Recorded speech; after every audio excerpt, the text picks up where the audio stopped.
সংবাদ পড়ছি নমামি বসু। আসন্ন বিধানসভা নির্বাচনের প্রস্তুতি হিসেবে তৃণমূল কংগ্রেস নেত্রী মুখ্যমন্ত্রী মমতা ব্যানার্জি আজ মেদিনীপুরে জনসভা মঞ্চ থেকে কি বার্তা দেন তা নিয়ে রাজ্য রাজনৈতিক মহলে কৌতূহল তুঙ্গে। মেদিনীপুর কলেজ মাঠে আয়োজিত সভায় দলের মহাসচিব পার্থ চট্টোপাধ্যায়, মানস ভূঁইয়া, সুব্রত বক্সী, চন্দ্রিমা ভট্টাচার্য সহ শীর্ষস্থানীয় নেতা নেত্রীরা যোগ দিয়েছেন। মূল মঞ্চে তৃণমূল কংগ্রেসের নেতা ছত্রধর মাহাতো উপস্থিত থাকলেও শুভেন্দু অধিকারী সহ তাঁর অনুগামীরা অনুপস্থিত। গোটা মেদিনীপুর শহর মুড়ে ফেলা হয়েছে দলীয় পতাকায়। দেখা গেছে মুখ্যমন্ত্রীর কাট আউট পোস্টার। এদিকে আজ ভোর থেকেই আবারও মেদিনীপুর শহর জুড়ে শুভেন্দু অধিকারী সমর্থনের দাদার অনুগামীদের পোস্টারকে ঘিরে চাঞ্চল্যের সৃষ্টি হয়েছে।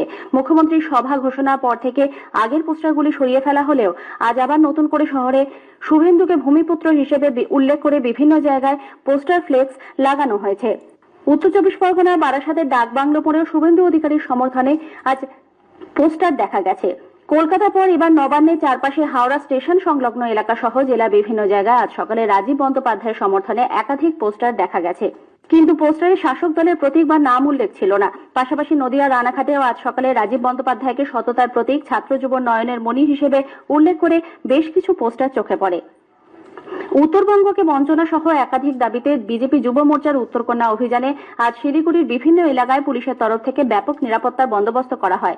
বিজেপি কর্মী সমর্থকদের আটকাতে উত্তরকন্যার চারপাশে এবং তিনবাতি নৌকাঘাট সহ অন্যান্য প্রধান রাস্তায় ব্যারিকেড করে দেওয়া হয়েছে।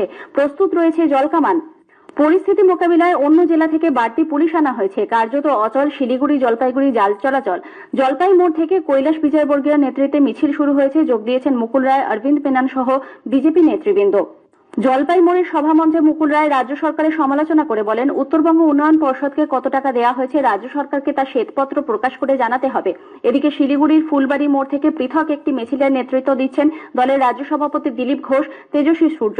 বিজেপি নেতা সাংসদ সৌমিত্র খাঁ, সায়ন্তন বসু এই মিছিলে রয়েছেন। সকালে এনএইচপিসি বাংলোয় যাবার সময় দিলীপ ঘোষ, সায়ন্তন বসুকে পুলিশ বাধা দেয়। শুরু হয় বচসা, পরে তার রাস্তা ছেড়ে দেওয়া হয়। অন্যদিকে উত্তরকন্যা অভিযানের কর্মসূচিতে যোগ দিতে যাবার পথে পুলিশ সকালে নাগরাকাটা ভানুমোড় এলাকায় সাংসদ জন বার্লা এবং নেতা কর্মীদের পথ আটকায়। মালবাজারে সিআই আশিস থাপা সেখানে উপস্থিত সাংবাদিকদের বাধা দেয় এবং দুর্ব্যবহার করে বলে অভিযোগ। পরে অবশ্য সাংসদ এবং বিজেপি কর্মীদের ছেড়ে দেওয়া হয়। কেন্দ্রের কৃষি আইন প্রত্যাহার, রাজ্যে আইন শৃঙ্খলার অবনতি, দ্রব্যমূল্য বৃদ্ধি সহ বিভিন্ন ইস্যুতে উত্তর দিনাজপুর রায়গঞ্জের জেলখানা মোড় থেকে কংগ্রেসের মহামিছিল শুরু হচ্ছে।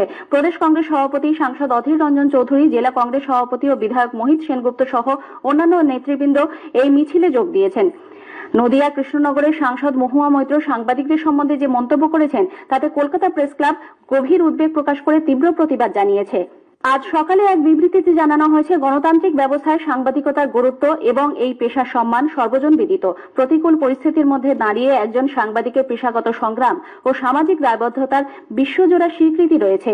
মহুয়া মৈত্রের এই মন্তব্য অনভিপ্রেত, অপমানজনক বলে উল্লেখ করে জানানো হয়েছে, সাংবাদিকদের আঘাত করার কোনো অধিকার কারণ নেই। উল্লেখ্য, নদিয়া কল্যাণীর গয়েশপুরে গতকাল এক কর্মী সভায় যোগ দিয়ে তৃণমূল কংগ্রেস সাংসদ ও জেলা সভানেত্রী মহুয়া মৈত্র সাংবাদিকদের দুপয়সার সাংবাদিক বলায় তীব্র সমালোচনা শুরু হয়। কেন্দ্রের কৃষি আইন প্রত্যাহারের দাবিতে কৃষক সংগঠনগুলির ডাকা ভারত বন্ধকে নৈতিক সমর্থন জানালেও আগামীকাল রাজ্যে পরিষেবা স্বাভাবিক থাকবে বলে তৃণমূল কংগ্রেস জানিয়েছে। এদিকে বন্ধকে সমর্থন জানিয়ে কংগ্রেস, সিপিএম সহ বেশ কয়েকটি বিরোধী দল গতকাল বিবৃতি জারি করে। রাজ্য সরকার চলতি রবি মৌসুমে বাংলা শস্য বীমা প্রকল্পে আলু সহ মোট 6টি শস্যের সুরক্ষায় চলতি মাসের মধ্যেই কৃষকদের বীমা করার নির্দেশ দিয়েছে।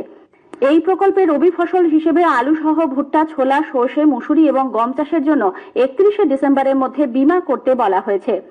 যাত্রী সুবিধার কথা মাথায় রেখে আজ থেকে কলকাতা মেট্রো রেকের সংখ্যা বাড়িয়েছে। আজ থেকেই বাড়তি 14টি ট্রেন চলাচল করছে। ফলে আপ ও ডাউন লাইনে মোট ট্রেনের সংখ্যা হয়েছে 204টি। সকাল 8টার বদলে সকাল 7টা থেকেই পরিষেবা পাওয়া যাচ্ছে।